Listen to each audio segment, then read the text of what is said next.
Okay, we're looking at the Gospels, an introduction. We're looking at the reliability of the Gospels, and one writer said that the Gospel writers had access to records of the events they recorded. Just like today, the ancient world expected reliable historians to have access to many facts related to their subject.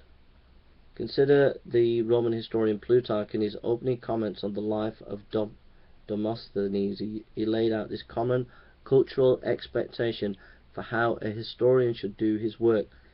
He says, "If any man undertake to write a history, it is in the first place and above all things most necessary to have plenty of all sorts of books, and to hear and inform himself of such particulars as, having escaped the pen of writers, are more faithfully preserved in the memories of men, lest his work be deficient in many things." Okay, we can see here that Plutarch strongly believed that a historian must be trustworthy and gain good access to historical material, whether primary or secondary source material.